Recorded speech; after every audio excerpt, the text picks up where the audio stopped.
Hey guys, I'm Brandon, and today we're going to begin the book of 1 Kings. We have our channel in Spanish, and the link will be left in the description. We have our arts and crafts videos. This story can be found in 1 Kings chapter 1 to 2 in the Bible. Let's listen to the story. When King David was old and weak, a lovely young woman called Abishag was chosen to look after him. David had many sons by several wives, but had promised Bathsheba, the mother of Solomon, that her son would succeed him as king.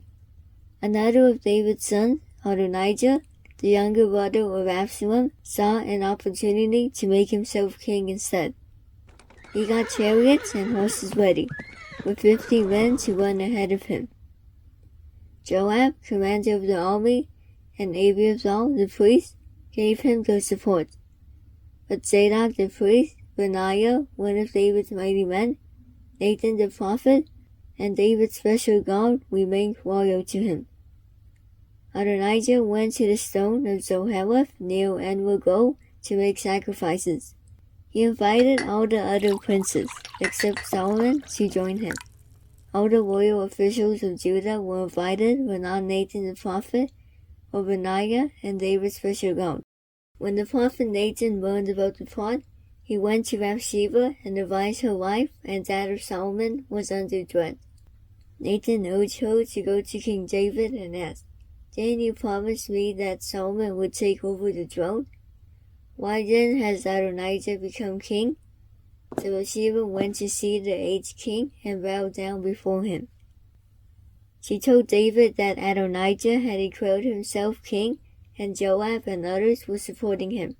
She pleaded with him to let Israel know who David had chosen to be king. Nathan then arrived to confirm the plot to David.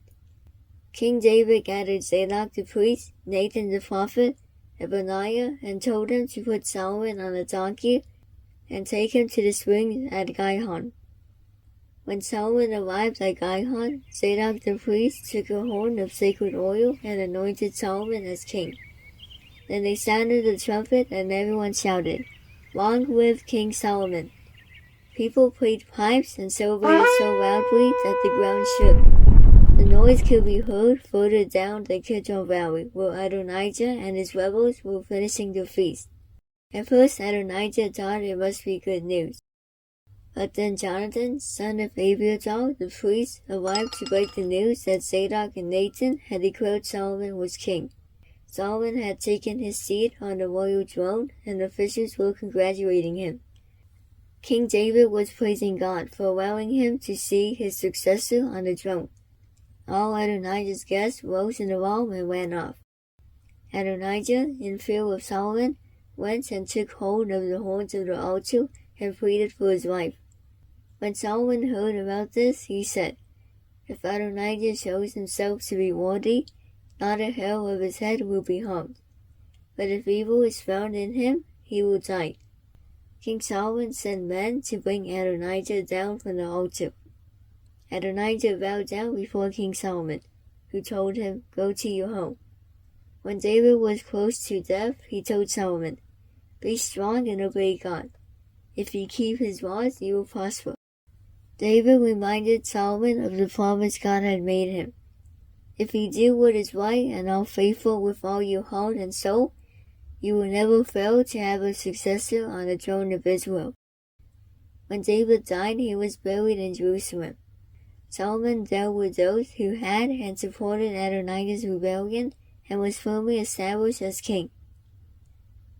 In this episode, we saw how Solomon is proclaimed as the new king of Israel. David wanted his son Solomon to promise to follow God. He knew that God will always take care of Solomon, and if Solomon remained faithful to God, he would be a great king. David wanted to make sure that Solomon followed God with all his heart. He knew that if Solomon followed God with all his heart, everything would always go well. In the same way, we must follow God with all our hearts. Brenda and I like to learn Bible verses. In this way, we always remember what God wants us to do, and we treasure His word in our hearts. We must read the Bible and pray to God every day. Remember that to pray means to talk to God. We can also learn Bible verses with our heart, and thus always remember them. God is a loving Father who always wants the best for us and is always willing to help us. Thanks for watching. Please don't forget to check our videos, like, and subscribe. We'll see you in the next episode. Bye!